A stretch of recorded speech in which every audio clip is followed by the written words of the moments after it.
চলছে ত্রয়োদশ জাতীয় সংসদের প্রথম অধিবেশন। ইতিহাসের সাক্ষী হতে চোখ রাখুন অসময় টিভির পর্দায়। আমরা সরাসরি সম্প্রচার করছি সংসদের গুরুত্বপূর্ণ এই অধিবেশন।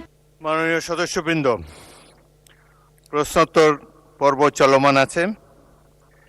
এখন তারকা চিহ্নিত প্রশ্ন 135 উত্থাপনের জন্য মোহাম্মদ আব্দুল মান্নান, ব্রাহ্মণবাড়িয়া 5কে আহ্বান জানাচ্ছি। মাননীয় স্পিকার, আপনাকে ধন্যবাদ। আমি মোহাম্মদ আব্দুল মান্নান, 247 ব্রাহ্মণবাড়িয়া 5, আমার তারকা চিহ্নিত প্রশ্ন 135 এই মহান সংসদে উত্থাপন করলাম। মাননীয় মন্ত্রী। মাননীয় স্পিকার, আপনাকে ধন্যবাদ। মাননীয় সদস্য আব্দুল মান্নানের যে প্রশ্ন, সে প্রশ্নের উত্তর হলো, কোন রাজনৈতিক দলের নেতাকর্মীদের কতগুলো হয়রানিমূলক ও মিথ্যা মামলা দায়ের করা হয় তার পরিসংখ্যান সরকারিভাবে সংরক্ষণ করা হয় না। কারণ অধিকাংশ মামলায় রাজনৈতিক দলের নাম উল্লেখ করা হয় না। সে কারণে আমাদের কাছে সুনির্দিষ্ট কোনো তথ্য নাই। তবে বিএনপির কেন্দ্রীয় কার্যালয় হতে প্রাপ্ত তথ্য মোতাবেক 2007 সাল থেকে 11 জানুয়ারি 2025 সাল পর্যন্ত বিএনপির নেতাকর্মীদের বিরুদ্ধে মোট 1,42,983টি মিথ্যা ও হয়রানিমূলক মামলা দায়ের করা হয়েছে। বর্তমান সরকার দায়িত্ব গ্রহণের পর 5 মার্চ 2026 তারিখে রাজনৈতিক কারণে দায়েরকৃত হয়রানিমূলক মামলাসমূহ প্রত্যাহারের সুপারিশ করার লক্ষ্যে জেলা পর্যায়ে জেলা ম্যাজিস্ট্রেটের সভাপতিত্বে 4 সদস্য বিশিষ্ট কমিটি পুনর্গঠন করে। মামলা প্রত্যাহারের আবেদনপত্র, এজাহার এবং প্রযোজ্য ক্ষেত্রে চার্জশিটের সার্টিফাইড কপি এবং পাবলিক প্রসিকিউটরদের মতামত পর্যালোচনা করে মামলাটি রাজনৈতিক হয়রানির উদ্দেশ্যে দায়ের করা হয়েছে, জনস্বার্থে মামলা পরিচালনার প্রয়োজনীয়তা নেই এবং মামলা চালালে রাষ্ট্রের ক্ষতি হবে মর্মে পরিলক্ষিত হলে উক্ত কমিটি মামলা প্রত্যাহারের জন্য সরকারের নিকট সুপারিশ করবে। জেলা কমিটির নিকট হতে প্রাপ্ত সুপারিশগুলো পরীক্ষা নিরীক্ষা করে মামলা প্রত্যাহারের কার্যক্রম গ্রহণ করার জন্য 8 মার্চ 2026 তারিখে আইনমন্ত্রীকে আহ্বায়ক করে গঠিত 6 সদস্যীয় কেন্দ্রীয় কমিটি মামলা প্রত্যাহারের বিষয়ে সিদ্ধান্ত গ্রহণ করেন। এ পর্যন্ত রাজনৈতিক কারণে দায়েরকৃত হয়রানিমূলক মোট 23,865টি মামলা প্রত্যাহার করা হয়েছে। যেসব হয়রানিমূলক মামলা এখনও প্রত্যাহার হয়নি, সেগুলো প্রত্যাহার করার কার্যক্রম চলমান আছে। ধন্যবাদ মাননীয় স্পিকার। জনাব মোহাম্মদ আব্দুল মান্নান, মাননীয় সদস্য একটি সম্পূরক প্রশ্ন করতে পারেন।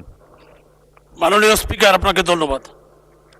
মাননীয় আইন সংসদ বিষয়ক মন্ত্রীর কাছে আমার প্রশ্ন, আমার নির্বাচনী এলাকা ব্রাহ্মণবাড়িয়া 5, এখানে 150 বছর আগে প্রতিষ্ঠিত একটি আদালত আছে। সেই আদালতে দেওয়ানি মামলা হয় এবং আমার এই আদালতে আমার নির্বাচনী এলাকা এবং আমার পার্শ্ববর্তী নির্বাচনী এলাকা ব্রাহ্মণবাড়িয়া 6, ওই উপজেলারও দেওয়ানি মামলা এই আদালতে পরিচালিত হয়ে আসছে 150 বছর আগে থেকে। এখনও এই আদালতে দেওয়ানি মামলা পরিচালিত হচ্ছে। এখানে মামলা বিচারক আছেন, আইনজীবী আছেন, সমস্ত কিছুই আছেন, বিচার কার্য চলছে। আমার প্রশ্ন হচ্ছে যে এই শুধুমাত্র ফৌজদারি বিচার ব্যবস্থা এখানে নাই। ফৌজদারি বিচারের জন্য ফৌজদারি মামলা করতে গেলে অনেক দূরে সদরে, ব্রাহ্মণবাড়িয়া জেলা সদরে যেতে হয়। ব্রাহ্মণবাড়িয়া জেলা সদর আমার নির্বাচনী এলাকা এবং পার্শ্ববর্তী যেই এলাকা বাঞ্ছারাপুর থেকে প্রায় 40-50 কিলোমিটার দূরে। ওইখানে যে বিচার প্রার্থী যে আগের দিন থাকতে হয়, এই অবস্থার জন্যে আমি মাননীয় আইনমন্ত্রীর কাছে আমি জানতে চাই যে আমাদের এই বিচার প্রার্থী সাধারণ মানুষের জন্য দুর্ভোগ লাঘবের জন্য আমাদের এই আদালতে ফৌজদারি বিচারের ব্যবস্থা করবেন কিনা। আমি আরো বলতে চাই যে এখানে আমাদের লাগবে না, শুধু একটা চিঠি দিলে আমাদের ফৌজদারি যে ম্যাজিস্ট্রেট আছেন, বিচারক আছেন, তাকে একটা চিঠি দিলে যে ফৌজদারি মামলাগুলিও এখানে হবে, তাইলেই চলবে। আমি মাননীয় মন্ত্রীর কাছে জানতে চাই উনি এই ব্যাপারে প্রয়োজনীয় কোনো ব্যবস্থা গ্রহণ করবেন কিনা। ধন্যবাদ মাননীয় স্পিকার। 1 মিনিট মাননীয় মন্ত্রী। মাননীয় সদস্যবৃন্দ, সম্পূরক প্রশ্ন যদি এত লম্বা হয় তাহলে পরবর্তী প্রশ্নকারী আর সুযোগই পাবেন না। একটা প্রশ্ন করেছেন স্ট্রেট ওয়ে শর্ট ক্রিস্প, তার একটা সম্পূরক প্রশ্ন করবেন 1 লাইনে। যাতে পরবর্তী বক্তারাও সদস্যরাও সুযোগ পান। মাননীয় মন্ত্রী। মাননীয় স্পিকার, আপনাকে ধন্যবাদ। মাননীয় সদস্য যেটা বলেছেন ওইটা বাস্তবতা। আরেকটা বাস্তবতা হলো কোনো আদালত যদি সৃষ্টি করতে হয়, গঠন করতে হয়, তাহলে সুপ্রিম কোর্টের পারমিশন লাগে। আমরা এই বিষয়টি যাচাই বাছাই করে সুপ্রিম কোর্টের সাথে কথা বলে যথাযথ পদক্ষেপ নেওয়ার ব্যবস্থা করব। আপনাকে ধন্যবাদ মাননীয় স্পিকার।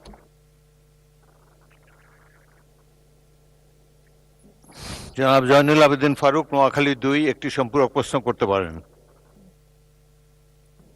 মাননীয় স্পিকার, আপনাকে অনেক ধন্যবাদ। বিষয়টা সংক্ষিপ্ত। মাননীয় আইনমন্ত্রী আমার পাশে আছেন। প্রশ্নটা হলো, যখন আমাদের মাননীয় বিরোধী দল নেতা এখন জনাব শফিকুর রহমানের স্থানে আমাদের নেত্রী বসতেন 2008 সালে, আমরা মাত্র 25 জন বা 30 জন এমপি নিয়ে এই সংসদকে কার্যকর করার জন্য এসেছিলাম। আমার নেত্রী তখন বলেছিল একটি কথা, দয়া করে 1 সেকেন্ড সময় নষ্ট করুন। মাননীয় সদস্য, আপনি একজন সিনিয়র সম্পর্কে করব, সরাসরি একটু প্রশ্ন করেন। সম্পর্কে করব এই কারণে যে দেশ থেকে জরুরি আইন উঠাবার জন্যই আমরা এই সংসদে এসেছি, কিন্তু থাকতে পারিনি। কথা ছিল তখন তৎকালীন প্রধানমন্ত্রী শেখ হাসিনার পুত্র ভিওপি ব্যবসার সাথে জড়িত ছিলেন বিদায় আমরা তার বিরুদ্ধে এখানে কথা বলাতে আমার বিরুদ্ধে 64 জেলায় 64টা মামলা দেওয়া হয়েছে। মাননীয় মন্ত্রী আজও এই মামলাগুলো প্রত্যাহার করার আবেদন করার পরেও এই মামলাগুলো প্রত্যাহার হয়নি। আমি ব্যক্তিগত হলো সকল মামলাগুলো প্রত্যাহারের ব্যবস্থা করবেন বলে আমি আশা রাখি। আপনাকে ধন্যবাদ। মাননীয় মন্ত্রী, মামলা প্রত্যাহার করবেন কিনা? ধন্যবাদ মাননীয় স্পিকার। একটা প্রবাদ আছে, 7 খণ্ড রামায়ণ পড়ে সীতাকার মাসি। আমি এতক্ষণ বললাম যে আমরা কমিটি করেছি, যাচাই বাছাই করছি এবং এই মামলাগুলো প্রত্যাহার করার জন্য যাবতীয় পদক্ষেপ আমরা গ্রহণ করব মাননীয় স্পিকার। আপনাকে ধন্যবাদ। ধন্যবাদ। জনাব শফিকুল ইসলাম মাসুদ, পটুয়াখালী।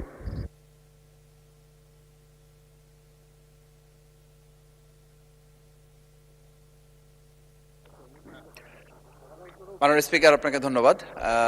মাননীয় মন্ত্রীর কাছে আমার প্রশ্ন হচ্ছে, আমার দক্ষিণ অঞ্চল পটুয়াখালী জেলা থেকে আমার সংসদীয় আসন 112 বাউফল 2, সেখানে প্রায় 5 লক্ষ মানুষের বসবাস। আমি সেই বাউফল থেকে আজ বাউফলবাসীর পক্ষ থেকে ধন্যবাদ জানাচ্ছি যে কথা বলার সুযোগ করে দিয়েছে। সেখানে আমি লক্ষ্য করেছি, আমি সেবক হিসাবে, খাদেম হিসাবে নির্বাচিত হওয়ার পর অসংখ্য মামলায় আমাদের জনগণ অতিষ্ঠ হয়ে আছে। সেই মামলাগুলো পরিচালনার জন্য জেলা আদালতের পাশাপাশি আমাদের উপজেলা অঙ্গনে বা বাউফলের এই 5 লক্ষ মানুষের জন্য একটা আদালতের ব্যবস্থা করে দেওয়ার ব্যাপারে মাননীয় মন্ত্রী কোনো পদক্ষেপ নিয়ে আমার এই 5 লক্ষ মানুষের কল্যাণে তাদের জন্য কিছু উদ্যোগ তিনি গ্রহণ করবেন কিনা, তাহলে কৃতজ্ঞ থাকবো। সেই বিষয়ে একটু জানতে চাই। মাননীয় মন্ত্রী। মাননীয় স্পিকার, আপনাকে ধন্যবাদ। মাননীয় সদস্য বাউফল পটুয়াখালী থেকে উনি খুব সুন্দর করে বলেন এবং প্রতিদিনই ওনার এলাকার সমস্ত দাবি আমরা লক্ষ্য করি। এর সাথে বাংলাদেশ সুপ্রিম কোর্টের সিদ্ধান্ত জড়িয়ে আছে এবং আমাদের বর্তমান যে কাঠামো, বিচারিক আদালতগুলোর কাঠামো, সেই কাঠামোর মধ্যে সেপারেট করে উপজেলা লেভেলে কোনো আদালত প্রতিস্থাপনের সুযোগ নাই। চৌকি আদালতগুলো আছে, সেটা এখনও আমরা রেখে দিয়েছি। যদি ভবিষ্যতে সময়ের প্রয়োজনে সুপ্রিম কোর্ট মনে করেন বা আমরা আলোচনা করব যে আমাদের উপজেলা লেভেল পর্যন্ত আবার আদালত নিয়ে যাওয়ার সুযোগ আছে, সেখানেও একটা আইনি প্রশ্ন আছে এবং এটা জাতীয় সনদে আছে। জাতীয় সনদ যখন আমরা বাস্তবায়নের দিকে আগাবো সাংবিধানিক সংশোধনের মাধ্যমে, সেখানে এই আলোচনাগুলো করে আমরা যথাযথ ব্যবস্থা নেব। ধন্যবাদ আপনাকে। তারকা চিহ্নিত প্রশ্ন 136, জনাব জয়নুল আবেদিন, ফেনী 2, প্রশ্ন উত্থাপন করুন।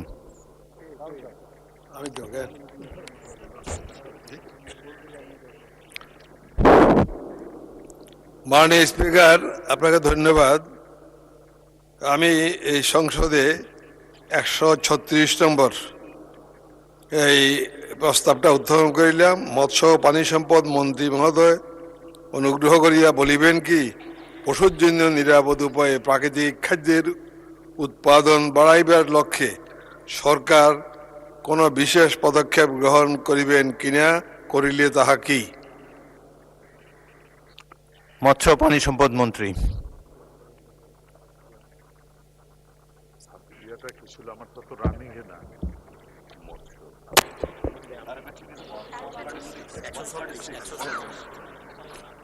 আমার তো 138। 136। ও 136, জি। ধন্যবাদ মাননীয় স্পিকার আপনাকে, ধন্যবাদ মাননীয় সংসদ সদস্যকে। হ্যাঁ, মাননীয় সংসদ সদস্য পশুর জন্য নিরাপদ উপায়ে প্রাকৃতিক খাদ্যের উৎপাদন বাড়াইবার লক্ষ্যে বিভিন্ন পদক্ষেপ গ্রহণ করেছে। নিরাপদ পশু খাদ্য সরবরাহের লক্ষ্যে মনিটরিং ও তদারকি জোরদারিকরণ করা হয়েছে। নতুন জেগে ওঠা চর, ঘাস ও পতিত জমিতে ঘাস ফসল চাষের পরিকল্পনা নেওয়া হয়েছে। উন্নত জাতের ঘাস চাষের প্রযুক্তি ও উপকরণ বিতরণ। মাননীয় মন্ত্রী, লম্বা প্রশ্ন, এটা কি পঠিত বলে গণ্য হবে নাকি আপনি পড়তে চান? কথিত বলিয়া গণ্য হচ্ছে। প্রশ্ন উত্তর বাকি অংশটা পঠিত বলিয়া গ্রহণ করা হলো। জনাব জয়নাল আবেদিন, ফেনী 2, একটি সম্পূরক প্রশ্ন করতে পারেন। মাননীয় স্পিকার,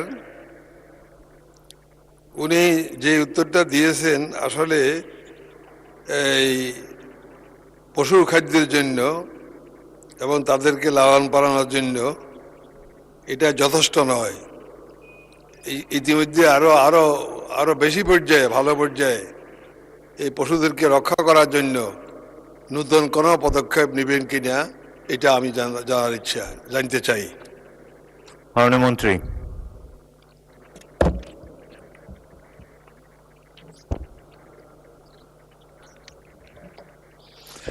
মাননীয় স্পিকার, বাংলাদেশে কোনো আমলে সারা বাংলাদেশেই গোচরণ ভূমি নামে একটা ভূমি ছিল।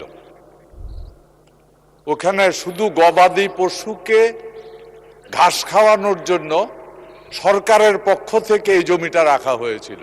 ওই জমিগুলি এখন আর নাই। এখন আর গরুকে ঘাস খাওয়ানোর জন্য কোনো মাঠ নাই, যেই মাঠে সবাই ঘাস খাওয়াতে পারে। যার কারণে বর্তমান সরকার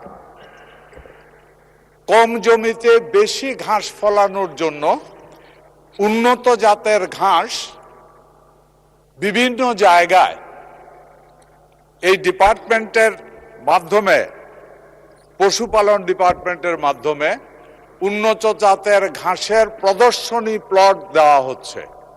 বিশেষ করে যে চরাঞ্চলগুলি আছে, মাননীয় স্পিকার, এখানে একটা জিনিস আছে, কিছু চরাঞ্চল কিছুটা লবণাক্ততা আছে ওই চরাঞ্চলে।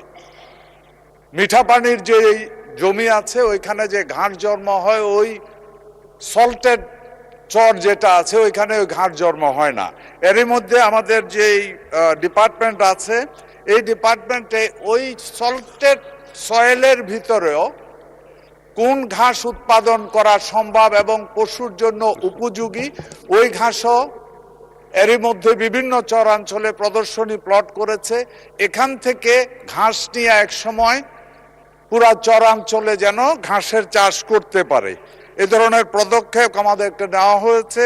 সাইড বাই সাইড বিভিন্ন ধরনের ঘাস অনেক সময় দেখা যায়, ঘাস বড় হয়, ওই ঘাস কেটে ওইটাকে সাইলো তৈরি করার টেকনোলজিও ডিপার্টমেন্টের কাছ থেকে, পশুপালন দপ্তরের পক্ষ থেকে এই ধরনের পদক্ষেপ নেওয়া হয়েছে। মাননীয় স্পিকার, আমি আশা করি এই পদক্ষেপগুলি নেওয়ার কারণে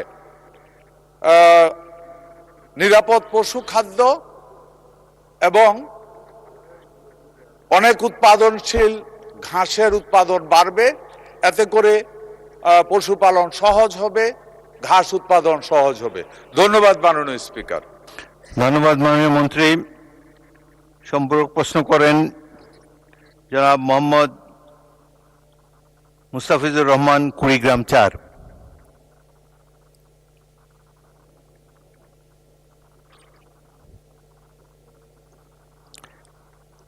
উনি কি আছেন? নাই।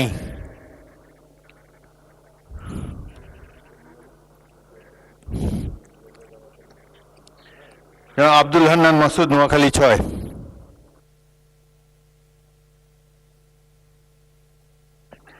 ধন্যবাদ মাননীয় স্পিকার। মাননীয় স্পিকার, আমার প্রশ্নটি মৎস্য প্রাণী সম্পদ মন্ত্রীর কাছে। আমাদের বঙ্গোপসাগরে 118 বর্গ কিলোমিটার এরিয়া বাংলাদেশের অন্তর্ভুক্ত। সেই এরিয়াতে নিরাপদে জেলেরা মাছ ধরার জন্যে কোনো নৌবাহিনীর টহল ব্যবস্থা নেই, যার ফলে ওই এরিয়ার যারা গভীর সমুদ্রে মাছ ধরতে যাচ্ছে বিভিন্ন ক্ষেত্রে মিয়ানমার এবং ভারতের দস্যু এবং জেলেদের দ্বারা আক্রান্ত হচ্ছে। অনেক ক্ষেত্রে তাদের সেই গভীর সমুদ্রে তাদেরকে সমাহিত করা হয়, অনেক ক্ষেত্রে তাদেরকে ধরে নিয়ে যাওয়া হয়। এই সকল ক্ষেত্রে কোস্টগার্ডের সমুদ্র উপকূলবর্তী অঞ্চলে কোস্টগার্ড রয়েছে, কিন্তু তারা গভীর সমুদ্রে কোনো অভিযানে যায় না, ওরা সমুদ্র তীরবর্তী অঞ্চলগুলোতে অভিযান চালায়। এই ক্ষেত্রে বাংলাদেশের সমুদ্রকে নিরাপদ করার জন্যে মৎস্য প্রাণী সম্পদ মন্ত্রীর কোনো ধরনের উদ্যোগ রয়েছে কিনা মন্ত্রণালয়ের? ধন্যবাদ মাননীয় স্পিকার। মাননীয় মন্ত্রী। ধন্যবাদ মাননীয় সংসদ সদস্য। অ্যাকচুয়ালি আমরা বাংলাদেশের সমুদ্রে যে ফিশিং করা হয়, এটা ম্যাক্সিমাম শিপ আমাদের 40 নটিক্যাল মাইল পর্যন্ত আমাদের ফিশিং করে। এর থেকে বড় ডিপ সি ফিশিং এর মতো আমাদের কোনো জাহাজ এখন পর্যন্ত ওই পরিমাণ জাহাজ নাই, ওইটা আরো অনেক সফিস্টিকেটেড জাহাজ। আমরা আশা করি আগামী দিনে আমরা এই কম ডিপে যেই মাছ পরিমাণ কমে গেছে, ডিপ সি ফিশিং এর জন্য আমরা চিন্তা ভাবনা করছি, ওইটার উপরে আমরা কাজ শুরু করেছি। আপনার এখানে বক্তব্য ছিল সেটা হলো যে আপনাদের সমুদ্রে যখন মাছ ধরতে যায় জেলেরা, তখন দুষ্ট লোক বা ডাকাত এরা জেলেদেরকে নির্যাতন করে, জুলুম করে বা লুট করে সবকিছু নিয়ে যায়। আমাদের এখানে ওই ধরনের কোস্টগার্ডের অলরেডি টহল আমাদের আছে। আপনার বক্তব্য থেকে বুঝতে পারছি যে আগামী দিনে পরবর্তীতে যখন আমাদের মিটিং হবে, ওই এলাকাটাতে কোস্টগার্ড যে পাহারা দেওয়ার ব্যবস্থাটা আরো বাড়াতে হবে, লোক সংখ্যা আরো বাড়াতে হবে। আমার এটা নলেজে আসলো। আমি ইনশাআল্লাহ আগামী দিনে যে মিটিং হবে আমাদের, ওই মিটিং এর ভিতরে আমি এটা উপস্থাপন করব এবং কোস্টগার্ড বাড়ানোর ব্যবস্থা করার চেষ্টা করব। ধন্যবাদ মাননীয় সংসদ সদস্য। ধন্যবাদ মাননীয় মন্ত্রী। প্রশ্ন উত্তর কাল শেষ হলো। মাননীয় সদস্যবৃন্দ, জরুরি জনগুরুত্ব সম্পন্ন বিষয় সম্পর্কে মনোযোগ আকর্ষণ, বিধি 71।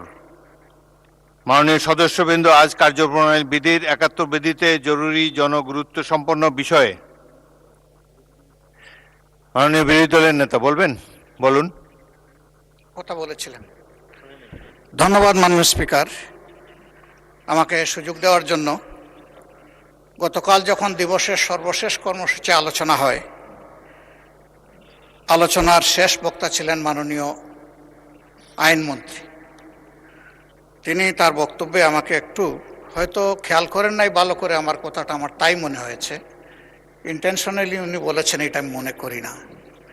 আমি যা বলেছি তিনি এর বাইরে গিয়ে একটু আমার সম্পর্কে বলে ফেলেছেন। গতকাল যে এজেন্ডাটা আমরা উত্থাপন করেছিলাম, এটা ছিল মূলত গণভোট এবং গণভোটে সংস্কারের যে প্রস্তাব গিয়েছিল, এর আলোকে যে পরিষদটা গঠন হওয়ার কথা, সেই পরিষদের সভা আহ্বান সম্পর্কে এটাই ছিল মূল নোটিশের বিষয়বস্তু।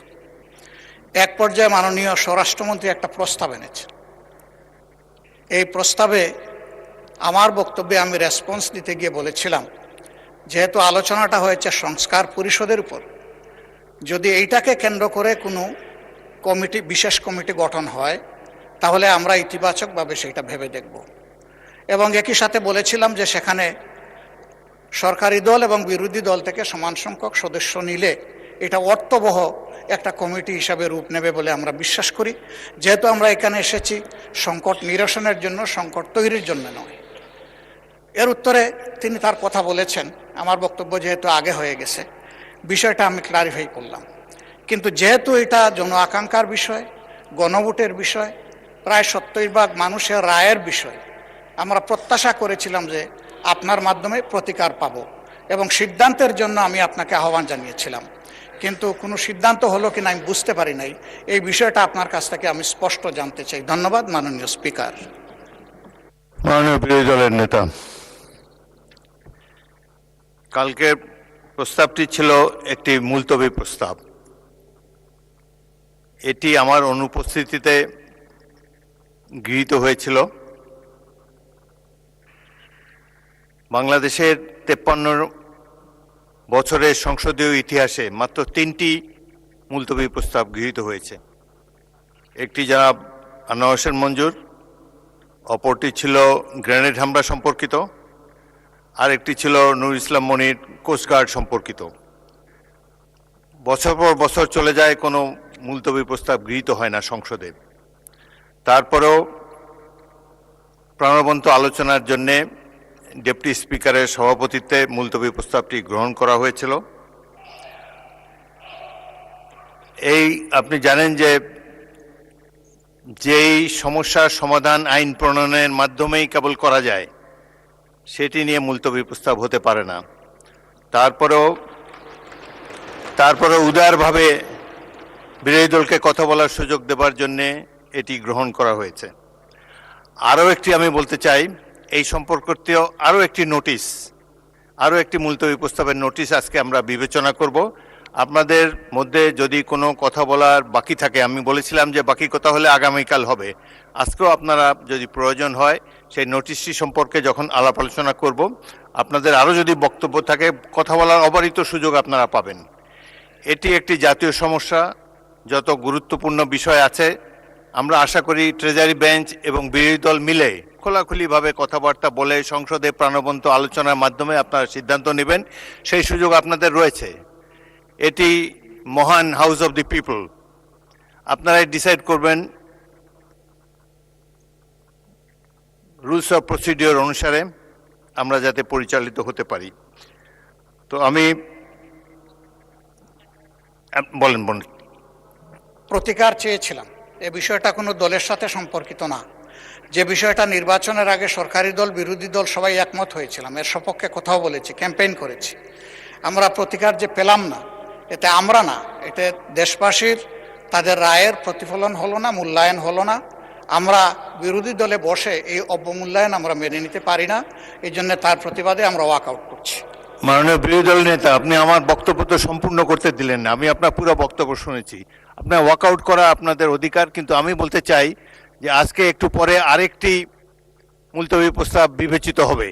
সেখানে আমার মনে হয় যে আপনি আপনাদের প্রশ্নের উত্তর পেয়ে যাবেন এবং সেখানে মন খুলে আপনারা আরও কথা বলতে পারবেন। সুতরাং আমার অনুরোধ হলো আপনারা ওটা শোনেন, তারপরে যদি ওয়াকআউট করতে পারেন প্লিজ ফিল ফ্রি। তবে প্রস্তাবটির ভাগ্য কি নির্ধারণ হয় সেটি আপনি দেখার জন্য একটু অপেক্ষা করে দেখতে পারেন। বিরোধী দল নেতাকে মাইক দেন। হ্যাঁ, ওই নোটিশটাও আমাদের নজরে আগে কিছুটা এসেছে এবং আমরা মনে করি যে মূল নোটিশকে চাপা দেওয়ার জন্য ওই নোটিশটা সামনে আনা হয়েছে। এই জন্য দুইটার প্রতিবাদেই আমরা এই সংসদ থেকে আপাতত মাননীয় বিরোধী দলের নেতা, ধন্যবাদ মাননীয়। নোটিশই তো উত্থাপন হয়নি, আপনি কি করে বুঝলেন কোনটা চাপা দেওয়ার জন্য এটা করা হচ্ছে? আমি অনুরোধ করছি একটু ধৈর্য ধরে অপেক্ষা করেন, নোটিশের বিষয়বস্তু শুনেন, তারপরে আপনারা feel free to walk out. আপনার অ্যাবসেন্সে এই হাউসে এই নোটিশটা পড়া হয়েছে, সংশ্লিষ্ট সদস্য এটা পড়েছেন, আমরা শুনেছি। এই জন্য আমরা বুঝে শুনেই বলছি যে এই দুই কারণেই আমরা এখন ওয়াক আউট করছি। আপনাকে ধন্যবাদ। নিশ্চয়ই সংসদীয় রীতি অনুযায়ী আপনারা ওয়াক আউট করতে পারেন, ফিল ফ্রি। ধন্যবাদ। ইয়েস, মাননীয় স্বরাষ্ট্রমন্ত্রী। মাননীয় স্পিকার, আপনাকে ধন্যবাদ। মাননীয় বিরোধী দলীয় নেতা ওয়াকআউট করতে চেয়েছেন, পার্লামেন্টারি কালচারে সেটা আছে, রাইট আছে, তারা ওয়াকআউট করতে পারেন।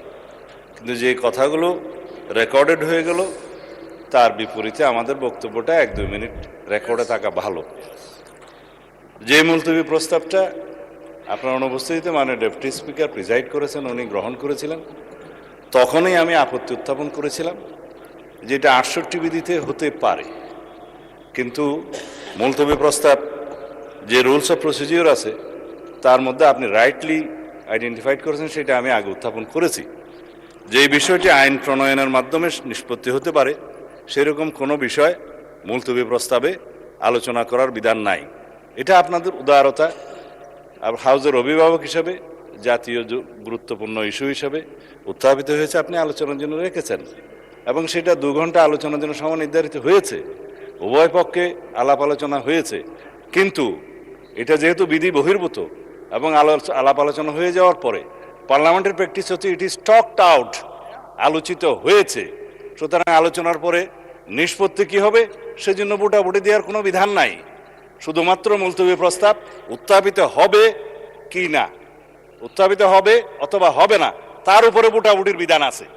কিন্তু আপনি যদি তখন ভোটাভুটি বিধান দিতেন তাহলে পরে এই আলোচনার প্রস্তাব উত্থাপিতই হতো না। অথবা আরেকটা আপনার অপশন আছে, স্পিকার হিসাবে আপনি কোন মুলতবি প্রস্তাব বিবেচনা করবেন অথবা বিবেচনা করবেন না, আপনি এটা রিড আউট করে, এটা প্রিভিলেজ হলো অপোজিশন মেম্বার কেউ যখন সরকারি কর্ম বাধাগ্রস্ত করতে চায়, ব্রিটিশ পার্লামেন্টের নজির অনুসারে তারা ট্রেজারি বেঞ্চের আলোচনা যাতে এগিয়ে না যায় সেজন্য মুলতবি প্রস্তাব তোলার পরে সেটা মুলতবি হলো কি হলো না সেটা স্পিকারের ইখতিয়ার অথবা ভোটাভুটির ইখতিয়ার। তখন মুলতবি প্রস্তাবটা আলোচনা না হলেও প্রিভিলেজটা হলো যে তাদের উত্থাপিত বিষয়টা আপনাকে পড়তে হয়, সেইটাই। আর আমরা কোনো মুলতবি প্রস্তাব এখানে রিড আউট করি নাই মাননীয় স্পিকার। উনি যেটা বলেছেন সেটা অসত্য বলেছেন। যেটা মুলতবি প্রস্তাব আমিও শুনেছি আজকে একজন বেসরকারি সদস্য উত্থাপন করতে পারেন, সেটা আপনাকে বিবেচনা করতে হবে, যেহেতু একই বিষয়ে আপনি বিরোধী দলের মাননীয় নেতার একই রকম মুলতবি প্রস্তাব আপনি গ্রহণ করেছেন। এটা প্রেসিডেন্ট হিসেবে as a matter of right বেসরকারি সদস্য সেটা ক্লেম করতে পারে। ধন্যবাদ মাননীয় স্পিকার। ধন্যবাদ মাননীয় মন্ত্রী। যখন প্রস্তাব উত্থাপিত হবে তখন দেখা যাবে। এখন আমি দিনের কার্যসূচি নিয়ে এগিয়ে যেতে চাই। মাননীয় সদস্যবৃন্দ, আজ কার্যপ্রণালী বিধির 71 বিধিতে জরুরি জনগুরুত্ব সম্পন্ন বিষয় নিয়ে 57টি মনোযোগ আকর্ষণের নোটিশ পাওয়া গিয়েছে।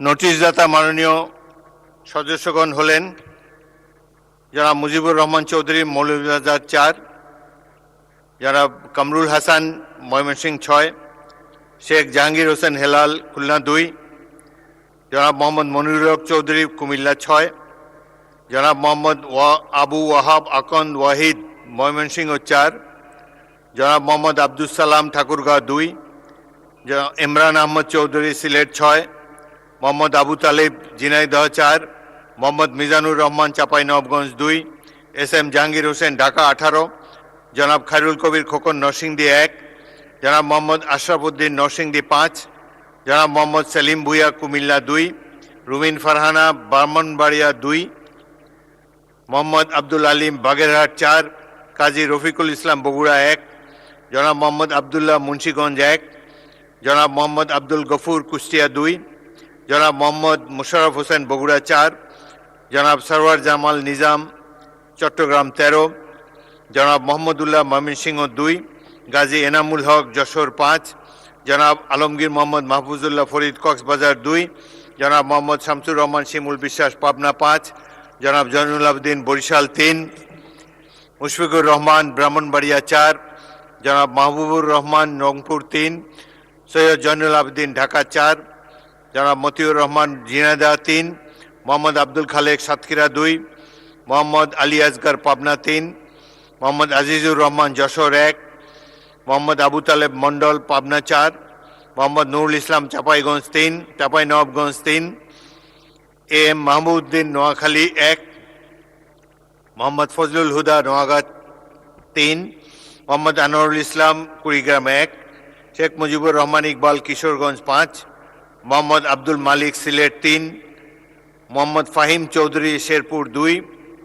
মোহাম্মদ মাজেদুর রহমান, গাইবান্ধা 1, ফখরুদ্দিন আহমদ, ময়মনসিংহ 11, মাসুদ সাইদি, পিরোজপুর 1, মোহাম্মদ গোলাম রব্বানী, রংপুর 5, জনাব মোহাম্মদ আতাউর রহমান, নড়াইল 2, মোহাম্মদ জাহাঙ্গীর আলী মিয়া, মাদারীপুর 2, মোহাম্মদ আব্দুল বাতেন, ঢাকা 16, GM নজরুল ইসলাম সাতক্ষীরা 4, আবুল কালাম আজাদ সিদ্দিকী টাঙ্গাইল 7, ডাক্তার মোহাম্মদ মাহবুবুর রহমান ময়মনসিংহ 7, মোহাম্মদ শফিকুল ইসলাম পটুয়াখালী 2, মোহাম্মদ আবুল কালাম আজাদ খুলনা 6, মোহাম্মদ শওকতুল ইসলাম মৌলভীবাজার 2, আব্দুল হান্নান মাসুদ নোয়াখালী 6, মশিউর রহমান খান বাগেরহাট 1, আনিসুর রহমান মাদারীপুর 3, মোহাম্মদ ইলিয়াস মোল্লা ফরিদপুর 1, মোহাম্মদ জহিরুল ইসলাম চট্টগ্রাম 16, মাসুম মুস্তফা নেত্রকোনা 5, আব্দুল বারী সর্দার রাজশাহী 4, SM রফিকুল ইসলাম গাজীপুর 3, খন্দকার আবু আশফাক ঢাকা 1, মোহাম্মদ আখতারুজ্জামান ময়মনসিংহ 10, সৈয়দ জাহাঙ্গীর আলম দিনাজপুর 3, সালাউদ্দিন গাজীপুর 4, মোহাম্মদ অলিউল্লাহ বরগুনা 1, মোহাম্মদ হাসান রাজীব প্রধান লালমনিরহাট 1, হাফিজ মোহাম্মদ রবিউল বাশার সাতক্ষীরা 3, মোহাম্মদ ইজ্জতুল্লাহ সাতক্ষীরা 1, ABM মোশাররফ হোসেন পটুয়াখালী 4, মোহাম্মদ মাহবুবুল আলম কুড়িগ্রাম 3, শাহজাহান চৌধুরী চট্টগ্রাম 15, মোহাম্মদ রুহুল আমিন রংপুর 6, মোহাম্মদ গোলাম রসুল যশোর 4, মোহাম্মদ জাহিদুর রহমান ঠাকুরগাঁও 3, শেখ ফরিদ আহমদ চাঁদপুর 3, SK আজিজুল বারী খুলনা 4, মোহাম্মদ তাজউদ্দিন খান মেহেরপুর 1, মোহাম্মদ নাজমুল হুদা মেহেরপুর 2, মোহাম্মদ মাসুদ পারভেজ চুয়াডাঙ্গা 1, মোহাম্মদ আবু সুফিয়ান চট্টগ্রাম 9, মোহাম্মদ ফখরুল ইসলাম নোয়াখালী 5, মোহাম্মদ মনোয়ার হোসেন মাগুরা 1, মোহাম্মদ শফিকুর রহমান শরীয়তপুর 2, মোহাম্মদ রুহুল আমিন চুয়াডাঙ্গা 2, MA হান্নান ব্রাহ্মণবাড়িয়া 1, মোহাম্মদ জয়নুল আবেদিন ফারুক নোয়াখালী 2, মোহাম্মদ আব্দুল করিম গাইবান্ধা 2, মোহাম্মদ রুহুল আমিন দুলাল পিরোজপুর 3, মোহাম্মদ আবুল হাসান সিলেট 5, মোহাম্মদ আলী আজম মোহাম্মদ আবু বকর ঝিনাইদহ 2, মোহাম্মদ রায়হান সিরাজি রংপুর 1, মোহাম্মদ আখতার হোসেন রংপুর 4, মোহাম্মদ রাশেদুল ইসলাম শেরপুর 1, মোহাম্মদ আমির হামজা কুষ্টিয়া 3, মোহাম্মদ মুজিবুর রহমান রাজশাহী 1, মোহাম্মদ কামরুজ্জামান কামরুল সুনামগঞ্জ 1। নোটিশগুলোর মধ্য হতে আমি কুমিল্লা 6 আসন থেকে নির্বাচিত মাননীয় সংসদ সদস্য জনাব মোহাম্মদ মনিরুল হক চৌধুরী, সিলেট 3 আসন থেকে নির্বাচিত মাননীয় সদস্য মোহাম্মদ আব্দুল মালিক এবং পিরোজপুর 1 থেকে নির্বাচিত মাননীয় সদস্য জনাব মাসুদ সাইদি, এই 3টি নোটিশ আমি গ্রহণ করলাম। বাকি নোটিশগুলো গ্রহণ করা সম্ভব হলো না বলে দুঃখিত। যাদের নোটিশ গ্রহণ করা হয়নি, বিধি অনুযায়ী তাদের মধ্য থেকে প্রত্যেকের নিজ নিজ বিষয়বস্তু সম্পর্কে 2 মিনিট করে বক্তব্য রাখার জন্য আহ্বান জানাচ্ছি।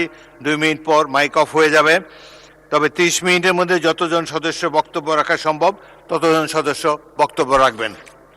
ধন্যবাদ। এখন বক্তব্য রাখার জন্য আহ্বান জানাচ্ছি শেখ জাহাঙ্গীর হোসেন হেলাল, খুলনা 2।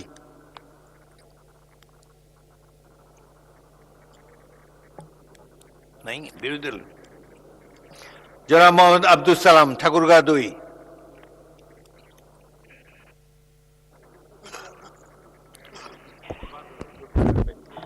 বিসমিল্লাহির রহমানির রহিম।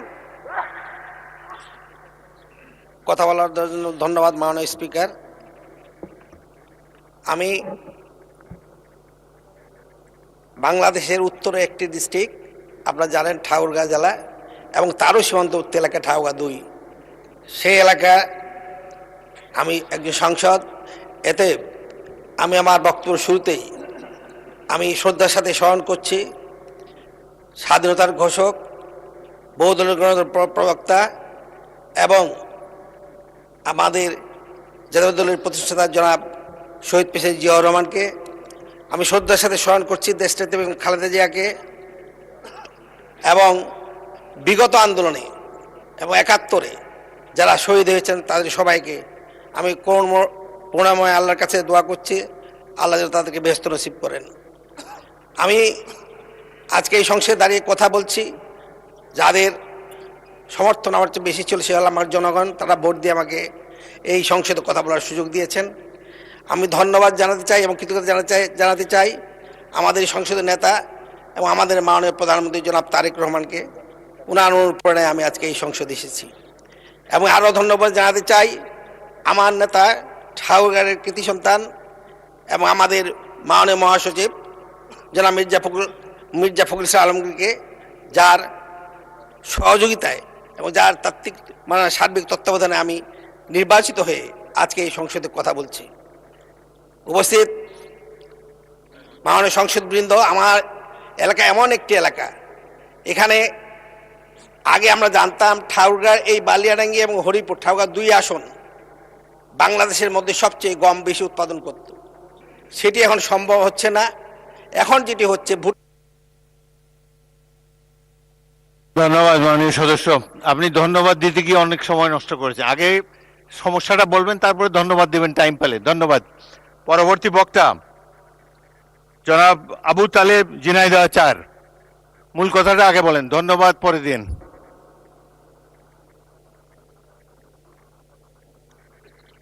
বিরোধী দল না?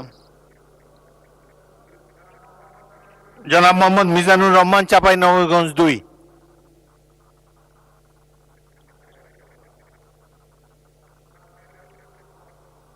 জনাব খায়রুল কবির খোকন, নরসিংদী 1।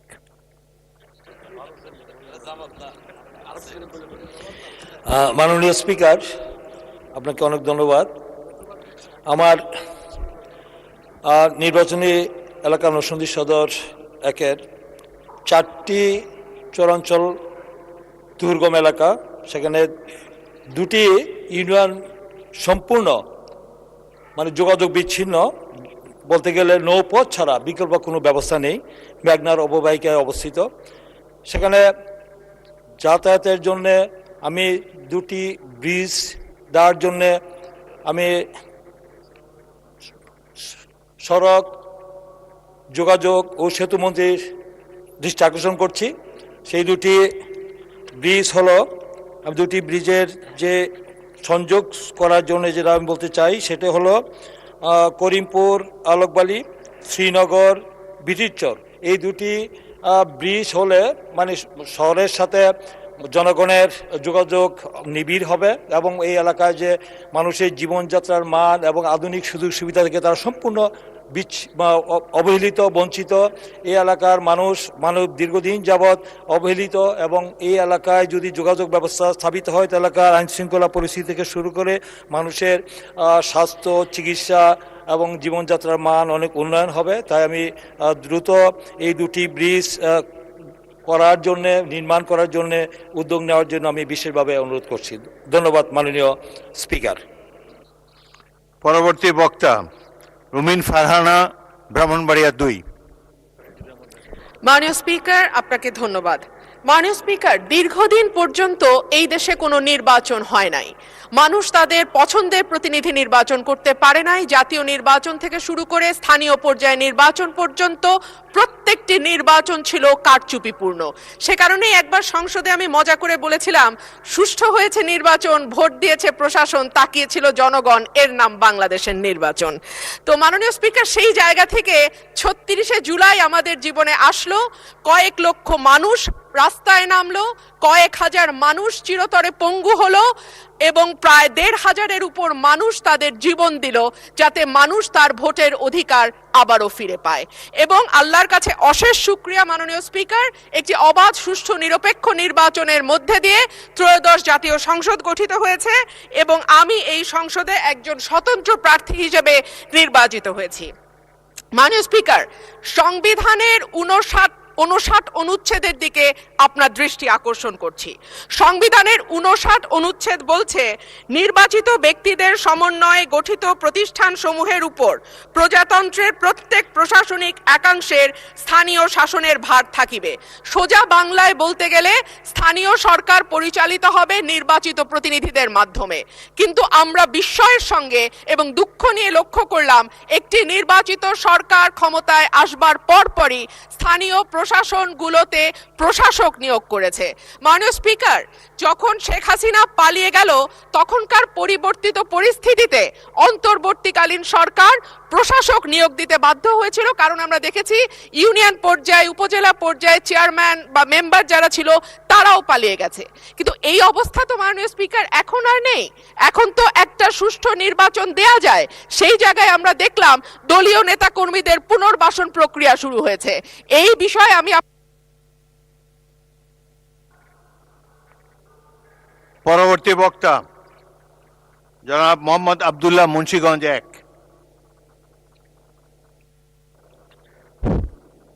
বিসমিল্লাহির রহমানির রহিম। সকল প্রশংসা আল্লাহর। আমি সবার আগে ধন্যবাদ জানাই আমার দলের প্রতিষ্ঠাতা শহীদ রাষ্ট্রপতি জিয়া রহমানকে। আজকে স্মরণ করি আমি আমার নেত্রী, দেশনেত্রী বেগম খালেদা জিয়াকে, এবং যিনি আমাকে এই সংসদে আসার জন্য সুযোগ করে দিয়েছিলেন, আমাদের দলের এবং এই সংসদের নেতা এবং বাংলাদেশের প্রধানমন্ত্রী তারেক রহমানকে। এবং আমি আরও ধন্যবাদ জানাই আমার মুন্সিগঞ্জ 1-এর সর্বস্তরের জনগণকে, যারা আমাকে বিপুল ভোটের মাধ্যমে এই সংসদে আসার সুযোগ করে দিয়েছেন। আজকে আমি বলতে চাই, মাননীয় আপনার মাধ্যমে আমাদের মুন্সিগঞ্জ 1 তথা আপনি জানেন ঢাকার পরে এবং ফরিদপুরের মাঝখানে মাওয়াত থেকে আসলেই, আপনি যেহেতু এইখান দিয়ে আসেন, আপনি জানেন এর পরের অংশটাই মুন্সিগঞ্জ 1। এখন মুন্সিগঞ্জ ডিস্ট্রিক্টে আমাদের একটি হসপিটাল হওয়ার সম্ভাবনা আছে। এই হসপিটালটা যদি মুন্সিগঞ্জ 1-এর মাঝখানে হয়, তাহলে কিন্তু মুন্সিগঞ্জ 1, মুন্সিগঞ্জ 2 এবং মুন্সিগঞ্জ 3 সবার জন্য উপকার হবে। এমনকি আপনার এই বরিশাল, খুলনা, ফরিদপুরের অঞ্চলেও এই উপকারটা আসবে। আর আমি বলতে চাই, আমার এলাকা মুন্সিগঞ্জ 1-এ কোনো ইউনিভার্সিটি নেই। এইখানে যদি একটা ইউনিভার্সিটি করা হয়, স্যার জগদীশ চন্দ্র বসুর এখানে জায়গা আছে, এখানে একটি কলেজ আছে, সেই জায়গাটি আমরা এই ইউনিভার্সিটির জন্য করতে পারি। সেটা যদি আমাদের মন্ত্রী মহোদয়, শিক্ষামন্ত্রী এক নজর দেন, তাহলে এইখানে একটা ইউনিভার্সিটি হলে আমার মনে হয় এই অঞ্চলের উপকার হবে। আশা করি আপনার মাধ্যমে আমি এই উত্তর পাব। তাই পরবর্তী বক্তা মোহাম্মদ মোশাররফ হোসেন, বগুড়া 4। মাননীয় স্পিকার, আপনাকে ধন্যবাদ। মাননীয় স্পিকার, আমি বলতে চাই যে আমার নির্বাচনী এলাকা কাহালু নন্দীগ্রাম 39, বগুড়া 4। ইতিমধ্যে আমরা জানি যে 39 বগুড়া 4 নয়, উত্তর অঞ্চলের রাজধানী খ্যাত বগুড়া সবসময় বঞ্চিত একটি জনপদের নাম, যে বঞ্চিত জনপদ থেকে সবসময় বঞ্চনা এবং শোষণের শিকার হয়েছে সাধারণ মানুষও, সারা বাংলাদেশের মানুষ সবচাইতে বেশি শোষণ এবং বঞ্চনার শিকার হয়েছে আমার মাননীয় প্রধানমন্ত্রী পরিবার।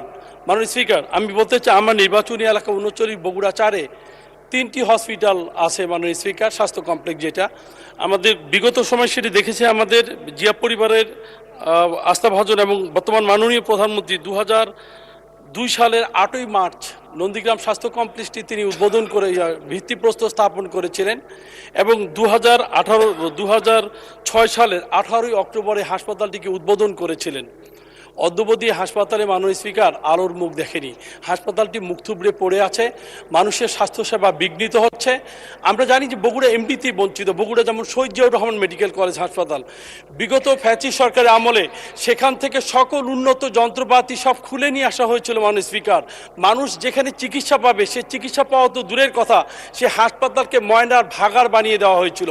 হাসপাতালে ঢুকতে গেলে নাকে রুমাল দিয়ে ঢুকতে হয় মাননীয় স্পিকার। পাশাপাশি আমার নির্বাচনী এলাকায় কাহালু নন্দীগ্রামের 2টি হাসপাতাল আছে, যেখানে অ্যাম্বুলেন্সের সমস্যা, বেডের সমস্যা, সেখানে আমাদের ডাক্তার নার্সদের সমস্যা।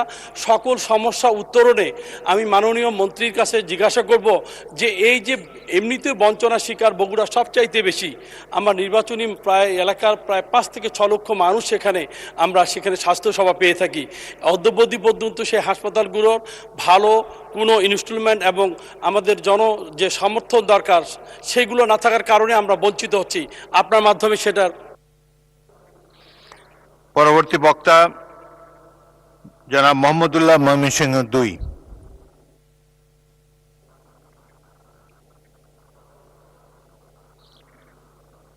পরবর্তী বক্তা গাজী এনামুল হক, যশোর 5।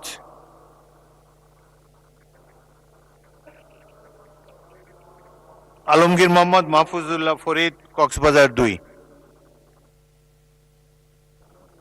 বিসমিল্লাহির রহমানির রহিম। মাননীয় স্পিকার, আপনাকে ধন্যবাদ। আমি কক্সবাজার 2 মহেশখালী কুতুবদিয়া থেকে নির্বাচিত মাননীয় সংসদ সদস্য।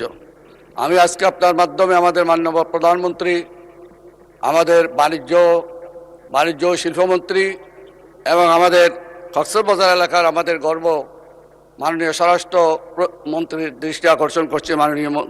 মাননীয় স্পিকার, আমার নির্বাচনী এলাকা লবণ উৎপাদিত এলাকা। মাননীয় স্পিকার, বাংলাদেশের 64 জেলার মধ্যে 63 জেলা, একটি জেলা আমার কক্সবাজার মহেশখালী কুতুবদিয়া 60% আমরা লবণ উৎপাদন করি। আমার রক্ত ভানি করে ঘামকে রক্ত করে আমরা উৎপাদন করি লবণ।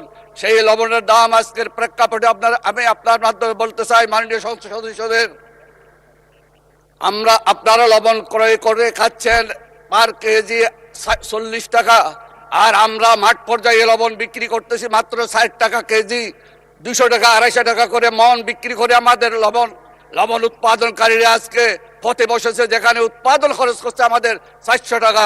আমি আজকে মাননীয় স্পিকার আপনার মাধ্যমে মাননীয় প্রধানমন্ত্রী এবং আমাদের ব্যাক টু ব্যাক এলসি করে এবং আমাদের সোডিয়াম সালফেট লবণ আমদানি করে আমাদের লবণ শিল্পকে যদি এভাবে ধূলিসাৎ করা হয়, তাহলে আগামী বছর আমাদের লবণ চাষিরা যদি নিরুৎসাহিত হয়, তাহলে বাংলাদেশে 28 লক্ষ মেট্রিক টন আপনাদের আমদানি করতে হবে। তাই আজকে আমি বলতে চাই, আমাদের অন্তত পক্ষে আমরা খেয়ে পরে বাঁচতে পারি তো, আমাদের এই শরীর হয়েছে লবণের টাকায়, লবণের দামে। সেই লবণকে জাতীয় পর্যায়ে এনে আমরা যদি 60 টাকা 40 টাকা 400 টাকা পার মন যদি না পাই, আমাদের উৎপাদন খরচ যদি না পাই, আমরা নিরুৎসাহিত হয়ে যাব। মাননীয় স্পিকার, আপনি আপনার মাধ্যমে আমি আমার সংসদের পরবর্তী বক্তা জনাব মোহাম্মদ শামসুর রহমান শিমুল বিশ্বাস, পাবনা 5। বিসমিল্লাহির রহমানির রহিম। মাননীয় স্পিকার, 219 জন নতুন সংসদ সদস্য নির্বাচিত হয়েছে 111 পরবর্তী দীর্ঘ প্রায় 2 দশক পরে, গণতান্ত্রিক দীর্ঘ সংগ্রামের পরে। 219 জনের মধ্যে আমি একজন। আমাকে এই সংসদে মনোনীত করার জন্য আমি কৃতজ্ঞতা জ্ঞাপন করছি। নির্বাচনে আমাকে মনোনয়ন দেওয়ার জন্য প্রধানমন্ত্রী, আমাদের পার্টি চেয়ারম্যান জননেতা তারেক রহমানের প্রতি, যিনি আমাকে এই সংসদে কথা বলার সুযোগ দিয়েছেন। আমি দীর্ঘ প্রায় 2 দশকের মতো দেশনেত্রী বেগম খালেদা জিয়ার বিশেষ সহকারী হিসাবে আমি কাজ করার সুযোগ পেয়েছিলাম। এই সুযোগে আমি তার মাগফিরাত কামনা করছি। পরম করুণাময় আল্লাহ পাক যেন তাকে বেহেশত নসিব করে। তার যে সে অবদান এবং বিশেষ করে উনি যে মিথ্যা মামলায় আদালতে দাঁড়িয়ে যে একটি তার জবানবন্দি দিয়েছিলেন, সেটা বাংলাদেশের রাজনীতির ইতিহাসে এটি উপাখ্যান হয়ে থাকবে। আমি আজকের এই বক্তব্যের এই কালে আমি শহীদ রাষ্ট্রপতি, স্বাধীনতার ঘোষক, তার প্রতি কৃতজ্ঞতা জ্ঞাপন করছি। আপনার প্রিয় সহধর্মিণী মৃত্যুবরণ করেছে, আল্লাহ তাকে বেহেশত নসিব করুক। আমি সংক্ষিপ্তভাবে এই 2 মিনিটের মধ্যে আমার কথা শেষ করে আমি নোটিশ দিয়েছিলাম মাননীয় স্পিকার। পাবনা মেডিকেল কলেজটা বন্ধ করেছিলেন এরশাদ, চালু করেছিলেন শহীদ রাষ্ট্রপতি জিয়া। সেটাতে এখনও মেডিকেল কলেজে 500 শয্যার একটা অনুমোদন ছিল, অন্যত্র চলে গেছে। পাবনা সদর হাসপাতালে, যেটা বেগম খালেদা জিয়া উদ্বোধন করে আসছিলেন 500 হসপিটাল, সেটা অন্য একটা জায়গায় নিয়ে গেছে। এবং পাবনা মানসিক হাসপাতালের বরাদ্দ সেখানে এখনও ঝুলে রয়েছে। এই 3টি ব্যবস্থা আপনি। ধন্যবাদ মাননীয় সদস্য, আপনি আবার নোটিশ দেন, আমরা বিবেচনা করে দেখব। পরবর্তী বক্তা জনাব জয়নুল আবেদিন, বরিশাল 3।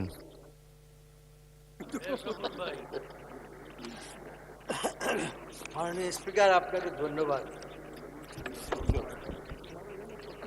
আমি অত্যন্ত বেদনার সাথে জানাচ্ছি আপনাকে যে আমি একটা দ্বীপ অঞ্চলের বাসিন্দা। আমার এলাকা বাবুগঞ্জ, মুলাদি একটা দ্বীপ অঞ্চল, চতুর্দিকে নদী বেষ্টিত। এই নদী বেষ্টিত এলাকায় প্রতিনিয়ত ভাঙন হচ্ছে, এখনো ভাঙন হচ্ছে। ভাঙতে ভাঙতে মানুষ নিঃস্ব হয়ে গেছে। প্রতিদিন বাড়িঘর ভেঙে যাচ্ছে, নদী গর্ভে বিলীন হয়ে যাচ্ছে কৃষি জমি, এবং এমনকি মানুষের যে নিম্নতম থাকার জায়গা, সেই জায়গাটুকু ভেঙে তছনছ হয়ে যাচ্ছে। আমি নির্বাচনের পূর্বে আমি ওয়াদা দিয়েছিলাম যে এই ভাঙন রোধের জন্য বিশেষ ব্যবস্থা করা হবে। আমি জনাব পানি সম্পদ মন্ত্রী মহোদয়ের কাছে নিবেদন করছি, অনতি বিলম্বে যদি এইসব দ্বীপ অঞ্চলের মানুষকে বাঁচানো না যায়, তাহলে পরে ওই অঞ্চলের মানুষের এতটুকু জায়গা থাকবে না তাদের বসবাস করার জন্য, এবং তাহলে পরে ভবিষ্যতে আমাদের ওই অঞ্চলটি নদীর গর্ভে পুরো অঞ্চলটি বিলীন হয়ে যাবে। সেই জন্য আমি অনুরোধ করছি, দয়া করে যত দ্রুত সম্ভব আপনি অন্তত কিছু জিও ব্যাগ ফেলে হলেও আমাদেরকে রক্ষা করুন। আপনাকে ধন্যবাদ। ধন্যবাদ। পরবর্তী বক্তা এই সংসদের সবচেয়ে বয়োজ্যেষ্ঠ সদস্য যারা মুশফিকুর রহমান, ব্রাহ্মণবাড়িয়া 4। বিসমিল্লাহির রহমানির রহিম। আজকে আমি যে মনোযোগ দৃষ্টি আকর্ষণ করছি রেলওয়ে মন্ত্রীর, যদিও উনি আমাকে যথেষ্ট সাহায্য করেছেন, তবু আমার বলতে হয় যে আমার এলাকা কসবা একটি জনবহুল উপজেলা। সেখানে একটি রেল স্টেশন আছে কসবা, প্রতিদিন প্রায় 2 লক্ষ টাকার উপার্জন হয়, কিন্তু জনগণ ট্রেনের সেই সুবিধা পাচ্ছে না বলেই তারা রেলওয়ে মন্ত্রীর কাছে আবেদন করছেন যে আরও 2টি স্টপেজ যদি দেন তাহলে এখানকার এলাকার বাসী উপকৃত হবে। সেই জন্য আমি এই মনোযোগ আকর্ষণ করছি। আশা করি রেলমন্ত্রী এই বিষয়ে বিশেষ দৃষ্টি দিবেন। আমি ইতিমধ্যে ওনার সাহায্য সহযোগিতা পেয়েছি, আশা করি আমার এলাকার জনগণ উপকৃত হবে। এবং আজকে এই অধিবেশনে আমি কথা বলতে পেরে আপনাকে ধন্যবাদ জানাচ্ছি। ধন্যবাদ আপনাকে। মোহাম্মদ মাহবুবুর রহমান বেলাল, রংপুর 3।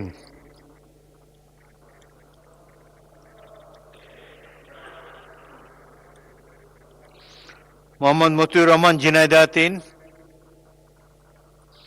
মোহাম্মদ আব্দুল খালেক, সাতক্ষীরা 2। মোহাম্মদ আজিজুর রহমান, যশোর 1।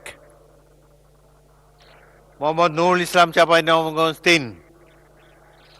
মোহাম্মদ ফজলে হুদা, নওগাঁ 3। মশিউর রহমান ইকবাল, কিশোরগঞ্জ। বিসমিল্লাহির রহমানির রহিম। সরি। সালামু আলাইকুম। সংসদে আজকে আমার জীবনের প্রথম দিন, প্রথম কথা, এবং এই সময় আমি স্মরণ করছি বাংলাদেশের স্বাধীনতার ঘোষক শহীদ প্রেসিডেন্ট জিয়াউর রহমান, আপসীর নেত্রী গণতন্ত্রের মা বেগম খালেদা জিয়া, সেই সাথে আমার নওগাঁ 3 আসন থেকে নির্বাচিত মরহুম আক্তার হামিদ সিদ্দিকী, যিনি এই মহান সংসদের এক সময় ডেপুটি স্পিকারের দায়িত্ব পালন করেছেন। মাননীয় স্পিকার, নোটিশ কোনটাতে দিয়েছি কোনটাতে বলবো এ বিষয়ে আমি খুবই সন্দিহান, কারণ আমি 6টি নোটিশ দিয়েছি। আমার নেতা যখন নির্বাচনী প্রচারণায়, আপনি পছন্দ মতো একটা থেকে বলেন। আমার নেতা, আমাদের দলের চেয়ারম্যান জনাব তারেক রহমান যখন নির্বাচনী প্রচারণায় নওগাঁ যান, আমি 4টি বিষয় চেয়েছিলাম, উনি 4টি মঞ্চে অনুমোদন দিয়ে এসেছেন। আজকে এই সংসদে আমি যেটি বলতে চাই সেটি হচ্ছে, আমার মতে সবচেয়ে বেশি জনগুরুত্বপূর্ণ এই মুহূর্তে বাংলাদেশে, সেটি হচ্ছে বাংলাদেশের আইন কানুনগুলো সেই ব্রিটিশ পিরিয়ড এবং পাকিস্তানি পিরিয়ডের প্রায় 369টির মতো এখনো আইন প্রচলিত। আমাদের আইনমন্ত্রীর কাছে, উনি একজন বিজ্ঞ মানুষ, ছাত্র জীবনে একই হলের আমরা ছিলাম। সম্মানিত আইনমন্ত্রীর কাছে আবেদন, আমরা আইনগুলো কবে আপডেট করতে পারবো এবং কতগুলো পারবো এই সেশনে, সেই সম্পর্কে আইন মন্ত্রণালয়ের কি কি পরিকল্পনা আছে, এটি আমি মনে করি বাংলাদেশের আইনের ক্ষেত্রে পরবর্তী বক্তা শেখ মুজিবুর রহমান, কিশোরগঞ্জ 5। শেখ মুজিবুর রহমান ইকবাল, কিশোরগঞ্জ 5। ধন্যবাদ মাননীয় স্পিকার, আপনার মাধ্যমে আমি প্রধানমন্ত্রীর দৃষ্টি আকর্ষণ করছি। আমরা প্রশ্ন করি কিন্তু সিরিয়াল পাই না, 2 মিনিটে আমাদের ভাগ্য, পুরো বক্তব্য বলতে পারি না। আমি আমার এলাকার অনেক সমস্যা, জলাশয়, খাল বিল, নদী নালার সমস্যা আছেন, হাসপাতালের সমস্যা আছে, স্কুলের সমস্যা আছে। আমি প্রধানমন্ত্রীর দৃষ্টি আকর্ষণ করছি, আমি আগামীতে আর নোটিশ দেব না। আমার নেতা, আমার প্রধানমন্ত্রী বরাবর আমি দরখাস্ত দিয়ে একবারে সমস্ত কাজ শেষ করতে চাই। ধন্যবাদ মাননীয় স্পিকার। ধন্যবাদ মাননীয় সদস্য। রবার্ট ব্রুসের কথা শুনেছেন, তিনি একের পর এক চেষ্টা করে গিয়েছেন, বছর পর বছর। আপনি চেষ্টা করতে থাকেন। আপনি যেখানে বসে আছেন, 40 বছর আগে আমি ওখানেই বসেছিলাম, ওখান থেকে এখানে আসতে 40 বছর লেগেছে। চেষ্টা করেন। জনাব মোহাম্মদ ফাহিম চৌধুরী, শেরপুর 2। ধন্যবাদ মাননীয় স্পিকার। বিসমিল্লাহির রহমানির রহিম।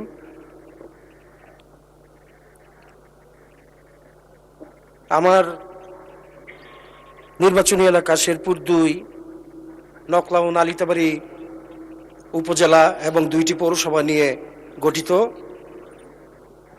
নালিতাবাড়ি উপজেলাটি সীমান্তবর্তী এলাকা এবং গারো পাহাড় থেকে ভোগাই নদী নামক একটি নদী নালিতাবাড়ি পৌরসভা হয়ে বিভিন্ন ইউনিয়নে অতিবাহিত করছে।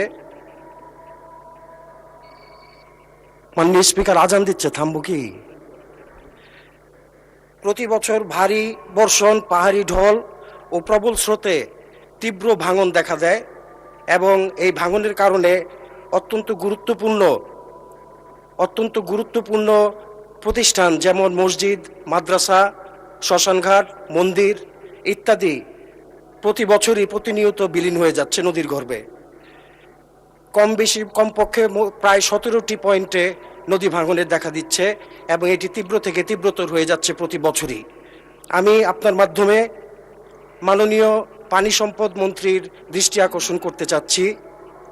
এটি অতীব জরুরি, জনগুরুত্বপূর্ণ বিষয় এবং এটি একটি স্থায়ী সমাধান ব্লক স্থাপনের মাধ্যমে যদি করা যেত তাহলে আমাদের এলাকার জনগণ খুবই উপকৃত হবে। মাননীয় স্পিকার, আমি আজকে প্রথম আমার জীবনে মহান জাতীয় সংসদে কথা বলার সুযোগ পেয়েছি। আমি ধন্যবাদ জানাতে চাই আমার রাজনৈতিক আইডল জনাব তারেক রহমান, আমাদের প্রধানমন্ত্রীকে, যিনি মনোনয়নের মাধ্যমে আমাকে সুযোগ করে দিয়েছেন আজকে এখানে আসার, এবং আমি ধন্যবাদ জানাতে চাই আমার এলাকা শেরপুর 2, নকলা ও নালিতাবাড়ির সর্বস্তরের জনগণকে। আমি শ্রদ্ধাভরে স্মরণ করতে চাই আমার পিতা মরহুম জনাব জাহেদ আলী চৌধুরী সাহেবকে, যার অক্লান্ত পরিশ্রমের কারণে। মাননীয় সদস্যবৃন্দ, মাগরিবের নামাজের জন্য বৈঠক 30 মিনিটের জন্য মুলতবি করা হলো। ধন্যবাদ। Assalamu alaikum. I am Mohammad Firoz Ahmed Palash, bringing you the news on Osomoy TV. Latest updates from home and abroad, politics, entertainment, sports.